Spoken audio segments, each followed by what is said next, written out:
என்னோட பெருமையை நானே பேசக்கூடாது, இருந்தாலும் நான் சொல்கிறேன். என்னை விட சோம்பேறி இந்த உலகத்தில் யாருமே பார்க்க முடியாது. மாவு தீர்ந்து போய் 1 வீக் ஆகுது. இப்போ வரைக்குமே மாவு அரைக்கணும்னு ஊற வைக்கணும்னு நினைக்கிறேன். அது ஞாபகம் இருந்தோ அதை ஊற வைக்கிறதுக்கு ஒரு சோம்பேறித்தனம். அது எங்கேருந்து தான் வரும்னு தெரியல. இன்றைக்காவது எப்படியாவது மாவு அரைக்கணும்னு சொல்லிட்டு நைட்டே எல்லாத்தையும் ஊற வச்சு காலையில் எல்லாத்தையுமே அரைச்சிட்டேன்.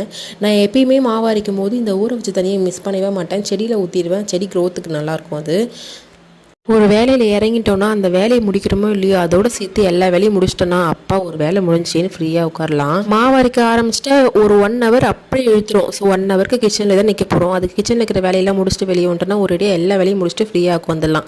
ஸோ ஃபஸ்ட்டு மாவு அரைக்க எல்லாத்தையுமே ரெடி பண்ணி போட்டுட்டு சூடாக ஒரு டீ போட்டு குடித்தேன். அப்போ தான் வேலை சுறுசுறுப்பாக நடக்கும். கையோடு எல்லா வேலையும் முடிஞ்சிடும்.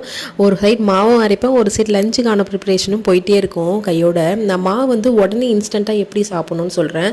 பச்சை மாவாக இருந்தால் யூஸ் பண்ண ஒரு சிலவங்களுக்கு பிடிக்காது, நல்லா இருக்காது. அது கூடவே வந்துட்டு நம்ம பழைய மாவு புளிச்ச மாவு எதாக இருந்துச்சுன்னா அது கொஞ்சமாக மிக்ஸ் பண்ணிவிட்டு அது கூட கொஞ்சமாக உப்பை ஆட் பண்ணிவிட்டு நல்லா மிக்ஸ் பண்ணணும். மிக்ஸ் பண்ணுறதுல தான் இருக்குது. நல்லா அடித்து பீட் பண்ணணும். தேவையான அளவு தண்ணி ஊற்றிக்கோங்க. நீங்கள் தோசை ஊற்ற போகிறீங்களா இட்லி ஊற்ற போகிறீங்களான்னு சொல்லிட்டு யோசிச்சுட்டு அதுக்கேற்ற மாதிரி தண்ணி ஊற்றிட்டு நல்லா அடித்து ஒரு 2 மணி நேரத்துக்கு வச்சுருங்க. உப்பு போட்டு மிக்ஸ் பண்ணதும் 2 மணி நேரத்துக்கு அப்புறம் நான் எப்படி இருக்குன்னு சொல்கிறேன். சைட் பை சைடில் லஞ்ச் ப்ரிப்ரேஷன்லாம் நடந்துகிட்டே இருந்துச்சு.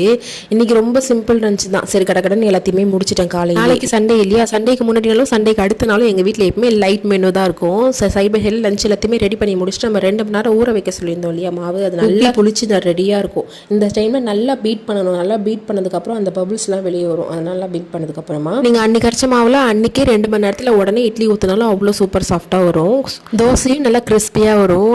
இந்த டிப்ஸ் உங்களுக்கு யூஸ்ஃபுல்லாக இருக்கும்னு நினைக்கிறேன். வீடியோ பிடிச்சிருந்தா லைக் பண்ணுங்கள். சேனலை மறக்காமல் சப்ஸ்கிரைப் பண்ணி வச்சுக்கோங்க. அப்போ தான் அடுத்தடுத்த வீடியோ போடும்போது நோட்டிஃபிகேஷனில் வரும். நெக்ஸ்ட் வீடியோவில் பார்க்கலாம்.